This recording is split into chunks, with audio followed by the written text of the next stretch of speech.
Temas que merecem o comentário de Isabel Vaz, Rui Moreira de Carvalho e João Cadiga Esteves. Muito boa noite, obrigado por estarem aqui. Isabel, começando pela questão da função pública e desta reforma do Estado, entre as declarações de Vítor Gaspar e os recados do Fundo Monetário Internacional, com que ideia é que ficamos do futuro da função pública em Portugal? Vai ser uma função pública com menos gente, a trabalhar mais e a receber menos? Mixed feelings. É assim, por um lado, os recados são claríssimos no sentido que, de facto, é preciso fazer uma refundação do Estado. Já sei que há pessoas que não gostam do termo refundação, mas é isso mesmo que estamos a falar. Portanto, o Estado tem que repensar as suas funções, em que funções é que deve estar, que é imprescindível estar e que não, deve, e que não é prescindível estar, e, portanto, pode passar risco de gestão operacional para o setor privado, e isso implica um esforço brutal. E esse esforço brutal não são gorduras. Esse esforço brutal é, de facto, de repensar como é que o Estado trabalha e os processos, digamos assim, de trabalho do Estado.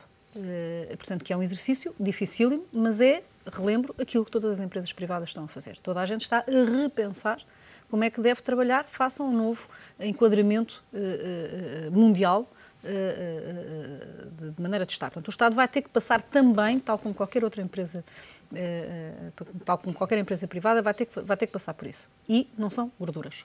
Portanto, aliás, a única coisa que eu tenho pena é que tenha havido esse...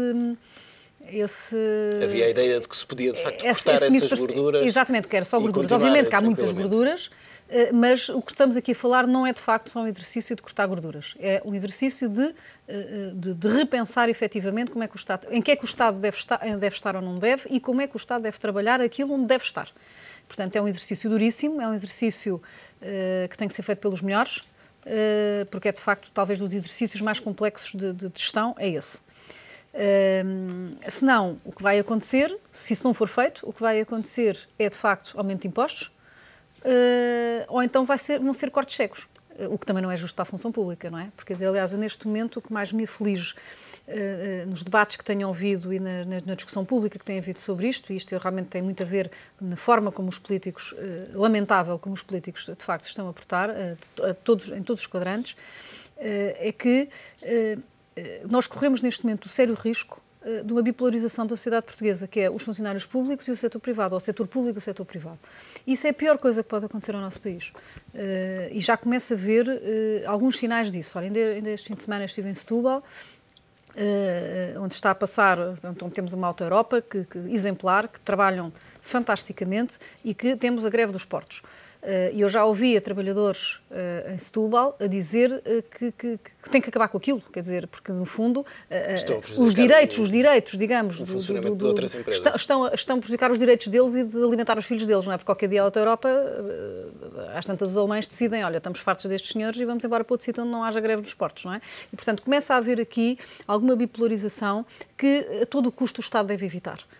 Porque é evidente, e dentro para os próprios funcionários públicos isto é uma injustiça, porque há ótimos funcionários públicos, há obviamente montes de serviços que têm que continuar a ser garantidos pelo Estado e, portanto, o Estado tem que efetivamente fazer o exercício que ainda não fez e que causa, inclusive, muita desmotivação naqueles que são os melhores funcionários públicos. E, portanto, mesmo que não fosse por uma questão de aperto orçamental, o Estado tinha a obrigação de o fazer pelos seus próprios funcionários.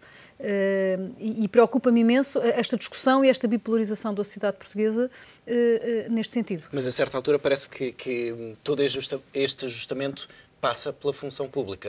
Ainda antes do memorando de entendimento já era a função pública a suportar uma parte desta carga. Mas, quer dizer, porque de facto os nossos impostos é para suportar o Estado, quer dizer, o setor privado não está nesse filme, não é? Quer dizer, o setor privado, aliás, está a ajustar tremendamente tudo o que está a acontecer.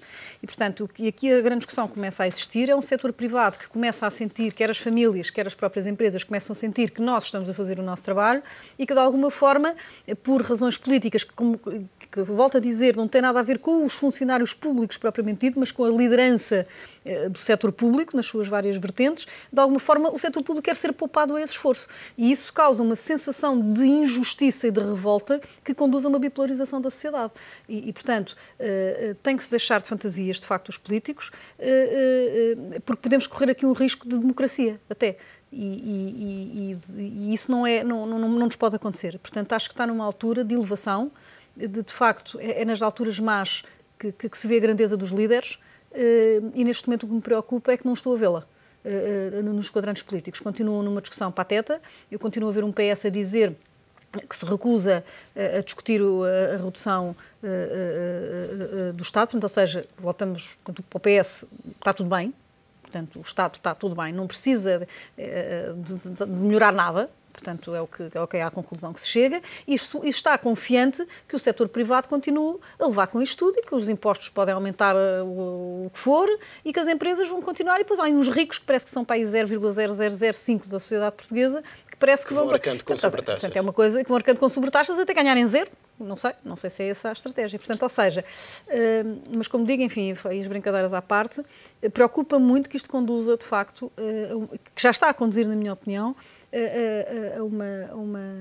a uma guerra muito grande, setor público e setor privado. E isso é muito mau, porque nós devemos, neste momento, estar todos juntos para melhorar o país. Agora, quer isto dizer que as pessoas do setor público, nomeadamente nos setores do costume, têm que fazer uma meia-culpa e tem que, quer dizer, neste momento, não é aceitável neste país, não é aceitável que haja as greves dos portos que estão a haver. Portanto, eles têm que encontrar outras formas de luta, outras formas, eu não faço a mais pequena ideia o que é que opõe os trabalhadores dos portos às administrações dos portos, não faço ideia, nem interessa para este país que eu estou a dizer. Portanto, agora, não é aceitável que neste momento os interesses de um grupo se estejam a sobrepor a um setor privado que está em agonia, que está a tentar sobreviver e a salvar o país e não se sentir que, de facto, que eles não fazem o mesmo esforço. Lamento imenso.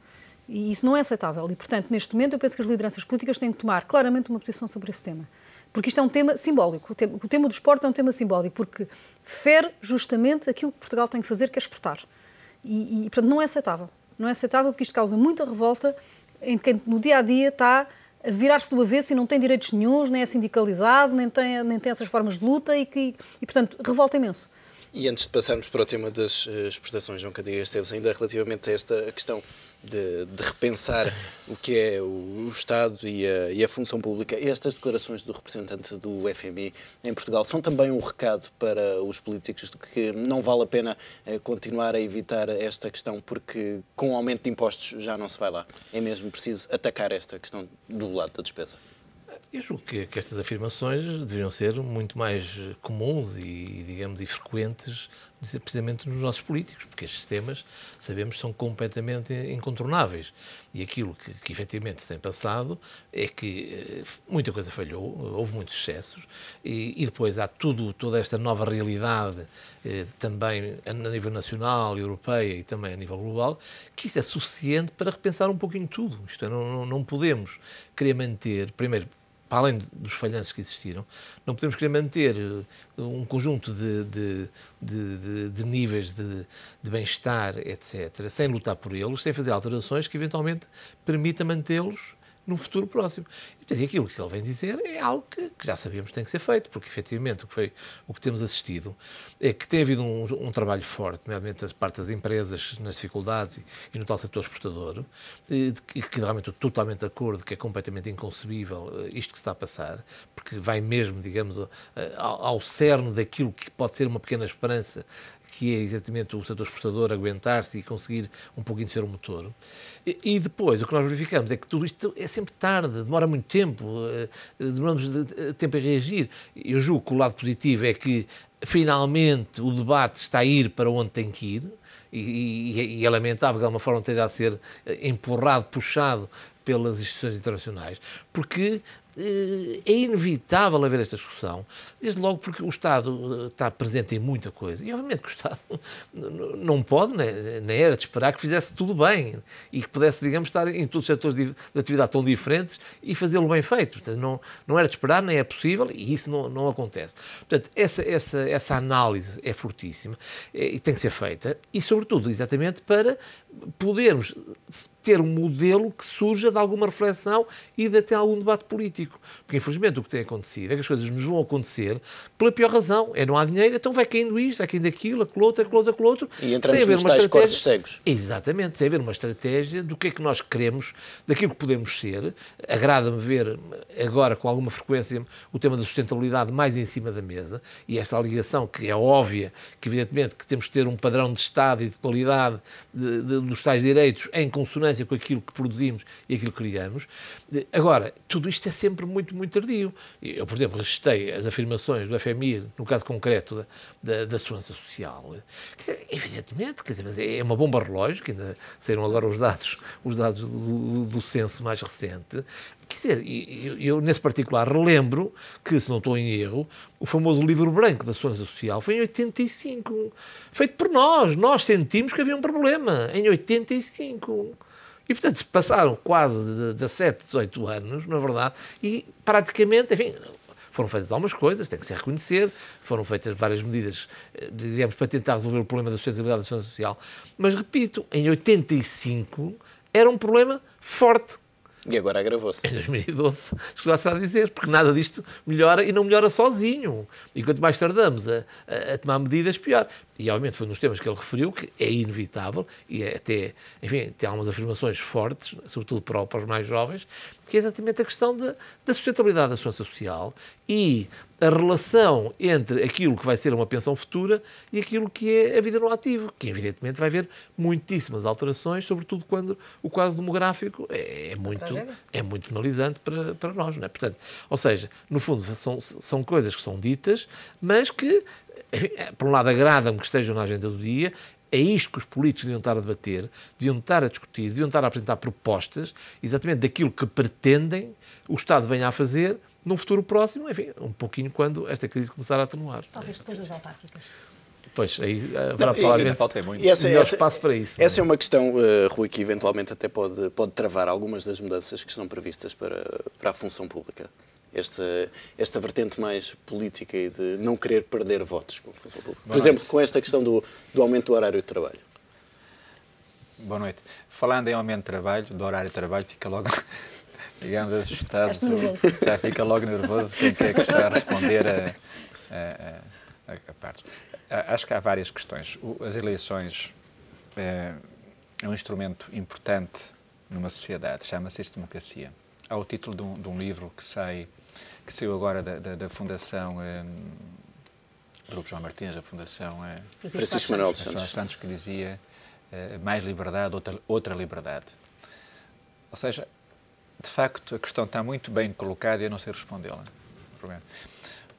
Porque o receio é mesmo esse. O receio é que, passado um ano e pouco de um governo, do qual nós temos todos muitas expectativas, que viesse a mudar o chamado modelo de desenvolvimento, começamos a patinar, ou seja, começa a perceber se vai chegar ao fim daquilo que nós sabemos que tem que ser feito.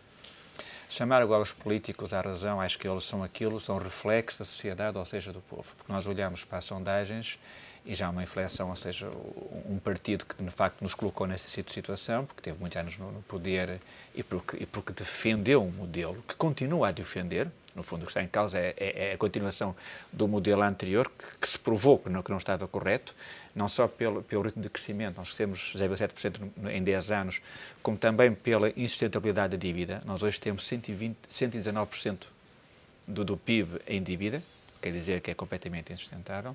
No entanto, agora está a ser reposto esse modelo em cima da mesa, que é aquilo que muito bem apresentou a Isabel e o João Cantigas Esteves. Só que temos de ter eleições. E, portanto, aí não há volta a dar. Não há volta a dar porque temos que as ter. Pronto. Agora, de facto, todos estamos, não é temer já, todos estamos conscientes que nada foi feito. Não foi reduzido o número de vereadores, não foi reduzido o número de freguesias, não foi reduzido o número de municípios, não foi reduzido o número de assessores dos gabinetes, seja ele em qualquer nível hierárquico, digamos, de Estado. A televisão, parece que, afinal de contas, as duas já são serviço público. Se não vier uma terceira, com certeza, porque arranjam lá mais para fazer um subdepartamento. A solução agora é criar um banco de fomento, como se criar um banco, criavam notas de monopólio e aquilo começa a funcionar, quando o problema é hoje, como disse muito bem, Isabel, o problema é, de facto, em dados muito reais que nós sentimos. É exportações, são estas greves que ninguém as entende, greves que são precisamente cirúrgicas. O nosso maior instrumento de apoio à exportação chama-se Ford Volkswagen, significa 4% do nosso produto. E ainda por cima estava a aumentar o ritmo de exportação para mercados estrangeiros, que era para a China, que eram mercados emergentes. Ora bem, é precisamente o Porto de Setúbal que está atingido pela greve, porque estas greves não atingem o nacional. Leixões e Sines, por exemplo, continuam a operar. Lisboa e Setúbal estão atingidas. Qual é que é o sindicato daquele todo? Lia hoje no jornal que o sindicato é precisamente de intersindical. Então, ou seja, são instrumentos perfeitamente premeditados para levar este desânimo da sociedade que não chega a lugar nenhum.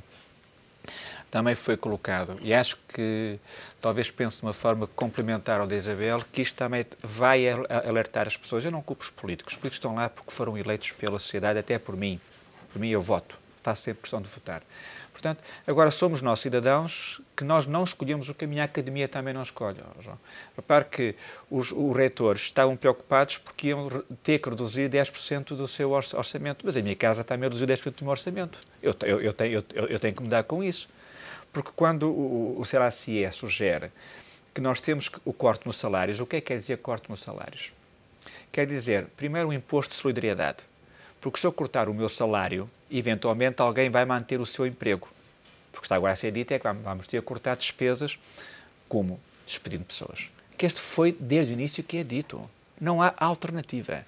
A segunda questão do corte dos salários é um instrumento de apoio à competitividade. Porquê? Porque eu fico mais competitivo, o meu produto fica mais barato, logo, em termos internacionais, eu fico mais competitivo. Se eu fico mais competitivo, quer dizer que eu faço melhor que o outro, que eu vou vender mais do que o outro. Se eu vou vender mais, eu vou criar emprego, porque eu quero ganhar dinheiro. Se eu vou criar emprego, eu vou resolver o problema da crise, porque nós olhamos apenas para a austeridade, nós olhamos para o numerador, que é o crescimento económico. E com essa parte concluo que a academia, que é todos aqueles, uma frase muito bonita que a Isabel sugeriu, que é feito pelos melhores, os chamados melhores, o qual Portugal investiu, no fundo, no sistema de ciência e tecnologia, doutoramentos, pós-doutoramentos e por aí fora. Agora, que ponham cá fora pistas, que discutam as pistas e que sugiram qual o melhor modelo que nós temos para o nosso futuro. O que está a acontecer agora não é os melhores irem embora? Isso não é razoável. Eu vivi da minha vida 11 anos fora de Portugal e voltei quando tinha que voltar. Olha, amanhã vou a Moçambique, logo se vê o que é que vai acontecer ao futuro. Nós nunca perdemos laços culturais. Nós nunca perdemos laços à nossa terra. Isso não se muda com facilidade. Por outro lado, também olhamos para o mundo. O estar lá fora também puxa por nós. Um grande instrumento que estamos a ter, melhor que Espanha, por exemplo, é a mobilidade dos portugueses da juventude, porque senão a desgraça ainda era maior. Porque é muito melhor ter um filho com emprego na Inglaterra do que ter um filho desempregado em casa. Digamos, nós não temos de ter medo da concorrência. Esses jovens que vão lá para fora vão criar competências, vão aprender a fazer coisas e vão criar emprego. Esses é que são empreendedores. Esses vão ensinar aos meus filhos como é que temos que fazer para ser melhor. Porque há uma certeza, é que aquilo que eu aprendi aqui, em Portugal, não foi o melhor, porque nós não estamos num bom lugar em termos de competitividade internacional. Voltando ao tema das exportações, Isabel, perante aquilo que já se disse aqui relativamente a esta greve nos portos, não deveria haver também uma tomada de posição mais firme por parte do próprio Executivo para tentar resolver esta questão ou impor a resolução desta questão? Eu acho que há uma frase, não é, que se costuma dizer, que é a minha liberdade começa ou acaba no início, termina onde começa a liberdade dos outros. Eu acho que neste momento não é aceitável. Não é aceitável. Eu não sei quais é que são os instrumentos legais que o Estado tem para parar com isto. O instrumento pode ser político, que é dar razão, no fundo é a privatização daqueles serviços. Mas quer dizer, assim, e aquilo é o ponto de partida para os comboios, é o ponto de partida para os autocarros, para o metro, porque quando querem bloqueiam Portugal. Quando querem bloqueiam Portugal. E nós temos que perceber, e eu li no jornal hoje, no editorial, portanto, vou repetir o que li no editorial de hoje, no Jornal de Negócios, ser mais preciso, que alguns trabalhadores desses portos, se eu perceber, aqueles com contratos anteriores ou a 93 ou 83, que trabalharem meia hora a mais que o horário normal, ganham 8 horas como horas extraordinárias. Como é que podemos ser competitivos? Como é que alguém que trabalha mais meia hora depois tem que ser remunerado 8 horas? Mas, Rui, o que eu acho é que o país não pode estar na mão deste tipo de coisa. Portanto, tem que haver concorrência. Mas mudamos a consciência. Mas está bem, mas todos estamos de acordo com isso. E agora, como estamos todos de acordo, os próprios, como dizias muito bem, em Setúbal dizem isso, mas estão de acordo. Estão de acordo. E agora, se alguma coisa for feita, é mais aceitável, porque em consciência nós não gostamos de privatizar nosso chip. Pois, o chip cultural é esse. E de qualquer forma ainda demora algum tempo a privatização. privatização. Mas temos que ver se gostamos mais disso ou se gostamos mais de pagar impostos. É agora o tema que está em cima da mesa. E aí, como nós não gostamos, aceitamos isso. Pois, não sei. João Cantigas Esteves, este projeto Matchpoint identifica aqui uma série de mercados em que Portugal pode apostar. O caminho, a abordagem para as exportações deve ser esta? Deve ser o caminho a ser liderado por uma agência como a AICEP? Ou as empresas têm que procurar os seus mercados de forma independente? Eu julgo que todos somos poucos, digamos assim, para este grande desígnio que são as exportações e, portanto, eu acho que tudo aquilo, os contributos que possam existir e, no fundo, também a troca de experiências, de alguma forma podemos ter aqui uma espécie de uma plataforma entre as várias empresas que estão no próprio exportação, porque eu julgo que aqui é muito importante perceber o que é que está a ser feito, qual é a abordagem que nós temos e penso que aí há sinais realmente bastante positivos. Neste momento, por exemplo, procurar novos mercados, tentar perceber melhor onde é que está a procura para os nossos produtos, porque nós às vezes baralhamos um pouquinho de que lado é que devemos estar em termos de internacionalização. Às vezes apostamos mais do lado da oferta e, por outras vezes, mais do lado da procura. Se calhar, neste momento, é muito importante perceber melhor o que é que está, onde é que estão os comparadores daquilo que nós fazemos e que contributo que podem dar. Portanto, parece muito importante. Pautar também uma lógica de mais médio e longo prazo e pautar também, eventualmente, as nossas empresas digamos, posicionarem-se nas várias cadeias de valor que existem em termos internacionais.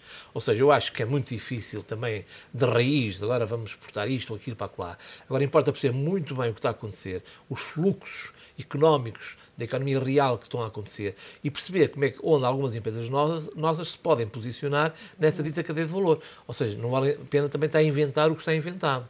E se percebermos os grandes fluxos à escala global e percebermos que há ali algum espaço para nós. E desse ponto de vista, esta ideia que parece estar a existir na agência, de haver aqui uma espécie de alavancas, de empresas que podem ser mobilizadoras, por sua vez, de várias pequenas e médias empresas e levá-las um pouquinho, digamos assim, a reboque, sem dúvida nenhuma que pode ser uma semente que venha a dar frutos mais tardios.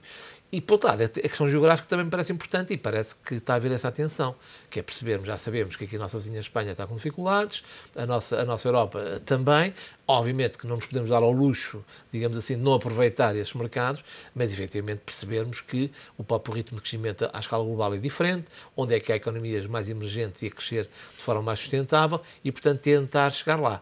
Desse ponto de vista, acho que também há aqui às vezes questões emblemáticas, simbólicas, aparecer novos programas, haver uns nomes assim mais internacionais, sem dúvida nenhuma, que podem ajudar a mobilizar estas empresas e a mostrar alguns caminhos. Agora, naturalmente, e mais uma vez, terá que ser sempre o setor privado, as empresas, evidentemente, Isabel, mas acha que os empresários portugueses já têm este chip identificado, estes fatores? Claro que têm, não há outra hipótese. Quer dizer, o setor privado está a ajustar desde a falência do Lehman Brothers, está a ver? O setor privado não tem outra hipótese, nem pode entrar em discussões como os políticos entram relativamente ao setor público. Claro que já estão a ajustar, se não ajustarem, morrem. E não tem hipótese, são varridos do mapa. Portanto, é evidente que já está toda a gente a ajustar. Eu gostaria só acrescentar uma coisa ao que o professor Cantigas Esteves disse, é que isto também é uma oportunidade para justamente se pensar na reindustrialização do próprio setor produtivo português, porque, no fundo, muitas das nossas exportações também ainda são baseadas em muita importação de bem, portanto, para o fabrico, digamos assim, daquilo que estamos a exportar, ainda estamos muito dependentes de produtos, matéria-prima que não é importada, não é? Portanto, há que ver também, há aqui muitas oportunidades e ainda agora recentemente houve um estudo interessante penso que do professor Augusto Mateus também nesse sentido, que é de facto é importante reindustrializar Portugal nesse sentido. Agora, obviamente, que volto a dizer, Portugal e os portugueses têm que entender que nós estamos numa encruzilhada tremenda e que não nos vai levar a lado nenhum a violência, as discussões